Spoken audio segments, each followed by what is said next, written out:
बेटा हमें पढ़ना है वैलेंस बॉन्ड थ्योरी। क्यों? क्योंकि बेटा जहां पर हमारा वेस्पर जी फेल हो गए उसके लिए अब एक नई थ्योरी तो चाहिए थी। तो हमारी नई थ्योरी क्या आई? वैलेंस बैंड या वैलेंस बॉन्ड थ्योरी। ये किस पर डिपेंड करती थी? क्वांटम थ्योरी पर डिपेंड करती थी। अब क्वांटम थ्योरी पे फेल हुआ था वेस्पर, तो उसी को आगे बढ़ाने के लिए वैलेंस बॉन्ड थ्योरी आई। ठीक है, अगला element shows both movement and particle and wave. मतलब इसके अब क्वांटम का मतलब क्या है, मैंने मेंशन कर दिया है कि इलेक्ट्रॉन बेटा particle and wave nature dual nature show करता है, वेरी गुड, जैसे लाइट करती है। ठीक है, अच्छा तो बेटा ये थ्योरी कहती क्या थी? वैलेंस बॉन्ड थ्योरी कहती क्या थी? ये कुछ भी नहीं कहती थी बेटा, ये कहती थी कि अगर दो एटम आपस में पेयर हो रहे हैं, जुड़ रहे हैं, तो एक्चुअली में उनकी जो सब शेल होती हैं वो ओवरलैप होती हैं। क्या होती हैं?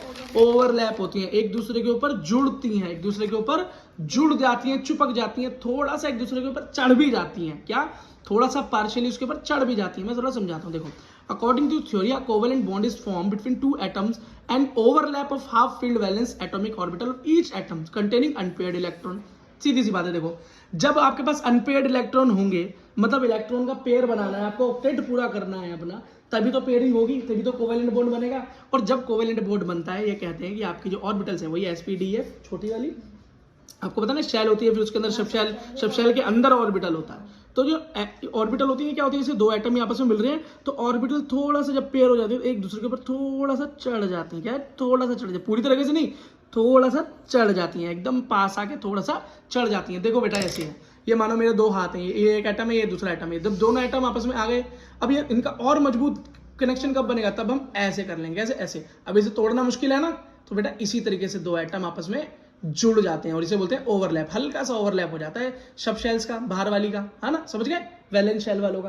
बस अगला देखो बेटा, अब ऑर्बिटल ओवरलैप होती कैसे कैसे है, जरा एक एग्जांपल देखते हैं।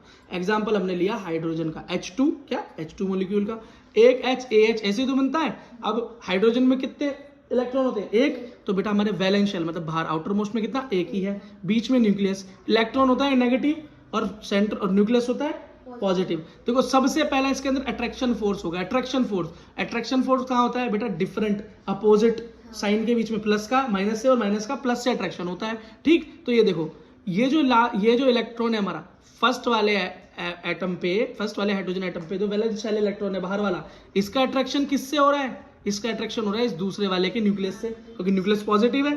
हाँ, तो इसका अट्रैक्शन इससे हो रहा है। और इसी तरीके से इस दूसरे वाले एटम के वैलेंस शेल इलेक्ट्रॉन का अट्रैक्शन इस वाले के न्यूक्लियस से हो रहा है। बात समझ में आ गई? अगला देखो बेटा, अब दूसरा रिपल्सिव फोर्स। अब रिपल्शन भी तो होगा सेम में, माइनस माइनस प्लस प्लस में। तो इस वाले का, फर्स्ट वाले का न्यूक्लियस इस सेकंड वाले एटम के न्यूक्लियस को रिपेल कर रहा होगा।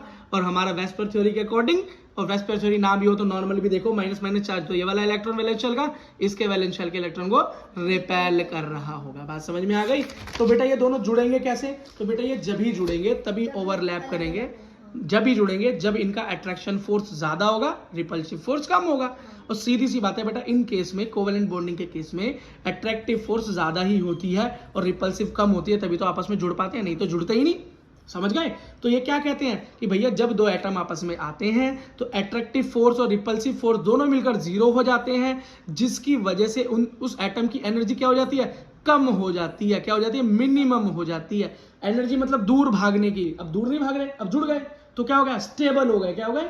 स्टेबल हो गए, स्टेबलाइज हो गए। एनर्जी क्या हो गई? मिनिमम हो गई, शांत हो गए। क्या हो गए? शांत हो गए, मिनिमम एनर्जी हो गई। और बेटा जब एनर्जी कम होगी तो स्टेबल होंगे ना। अब बेटा एक बच्चा है, उसके अंदर बहुत एनर्जी है, वो बैठेगा ही नहीं, आप उसे बार बार बैठाओगे फिर उठ के भागेगा, फिर उठ के भागेगा। लेकिन जब वो थक जाएगा, जब उसकी शक्ति खत्म हो जाएगी, तब वो क्या होगा? तब उसे कुछ भी बोलोगे नहीं ना, तब बोलोगे उठ उठ, तो उठेगा भी नहीं, बैठ के सो जाएगा। तो एटम क्या है? बच्चे। कैसे बच्चे? जो भाग रहे हैं अभी। और जब ये शांत हो जाएंगे, स्टेबल हो जाएंगे, मिनिमम एनर्जी हो जाएगी। और बेटा स्टेबल बॉन्ड कब बनता है? जब ये आपस में आके चुपचाप जुड़ जाते हैं तो स्टेबल बॉन्ड बन जाता है। ठीक है, तो ये आपको मैं थ्योरी समझ में आ गई होगी ऊपर तक। और बेटा ये क्या करते हैं? एक दूसरे से ओवरलैप कर जाती है। इनकी बाहर की जो बाहर की वैलेंस शेल है वो हाँ बॉन्ड बनाकर ओवरलैप कर जाती है। क्या? एक दूसरे के ऊपर थोड़ी सी चढ़ जाती है। ठीक है, और वही ऑर्बिटल आपस में चढ़ जाना, वही ओवरलैपिंग कहलाती है। समझ में आ गया? अब मैंने क्या दिखाया? दो एटम। तो देखो ये पहला वाला एटम इस दूसरे वाले पे हल्का सा इसको कवर कर रहा है, हल्का सा, तो हल्की सी इसकी सब शेल यहाँ पर क्या हो गई? कवर अप कर गई है वैलेंस शेल की। ये कोवेलेंट बॉन्ड बना हमारा। क्या बना? कोवेलेंट। और याद रखना, जितनी अच्छी ओवरलैपिंग होगी उतना ही अच्छा बॉन्ड बनेगा, उतना ही स्ट्रॉन्ग बॉन्ड बनेगा, ठीक है। और याद रखना जितना स्ट्रॉन्ग बॉन्ड होगा हमारा बॉन्ड का लेंथ उतना ही कम होगा। बॉन्ड लेंथ पता है ना, बॉन्ड इसके न्यूक्लियस फर्स्ट वाले और सेकंड वाले के न्यूक्लियस के बीच में, तो बेटा जितना ज्यादा ये करीब पहुंचेंगे ये लेंथ कम होती जाएगी ना, तो बॉन्ड लेंथ कम होती जाएगी। बात समझ में आ गई प्यारे। अगला देखो बेटा, ओवरलैपिंग की पोजीशन क्या है। पोजीशन क्या, पोजीशन बेटा दो तरह की पोजीशन होती है, एक होता है सेम फेस और एक होता है डिफरेंट फेस। ये सेम फेस का क्या मतलब है, मानो कि जब दो शेल आपस में ओवरलैप कर रही हैं, एस शेल मान लो, एस और पी शेल मान लो, है दोनों ओवरलैप कर रही हैं, मान लो इधर भी पॉजिटिव था तो उसका दूसरा वाला भी पॉजिटिव था, तो सेम फेस हो गया। फेस मतलब सेम चार्ज और नेगेटिव उसके अपोजिट ही था, तो इसको बोलते हैं बेटा हम पॉजिटिव ओवरलैपिंग। क्या बोलते हैं, पॉजिटिव ओवरलैपिंग या सेम फेस ओवरलैपिंग भी इसको बोल देते हैं, कोई दिक्कत नहीं, ठीक है। अब बेटा इसको हम इन फेस ओवरलैपिंग भी बोल देते हैं, तो कोई फर्क नहीं पड़ता, वैसे पॉजिटिव ओवरलैपिंग याद रखना, सेम फेस हो तब भी याद रहेगा, इन फेस हो तब भी याद रहेगा। लेकिन अगला क्या होगा, नेगेटिव, ठीक इसका उल्टा, जिसमें फेस क्या होंगे डिफरेंट, माइनस की जगह यहाँ पर पॉजिटिव होगा, ठीक है। तो ये क्या होगा, इसको नेगेटिव ओवरलैपिंग या आउट फेस बोल देंगे, वहां इन फेस था ये आउट फेस। और लास्ट होता है बेटा जीरो ओवरलैपिंग। बेटा जब ओवरलैपिंग हो ही ना तो जीरो ओवरलैपिंग होगी, तो बोलेंगे भैया इसका मतलब बॉन्ड ही बनेगा। बेटा बॉन्ड तो बनेगा लेकिन वो आपस में ओवरलैप नहीं करेंगे, तो कैसा कोवेलेंट बॉन्ड बनेगा, वीक कोवेलेंट बॉन्ड बनेगा।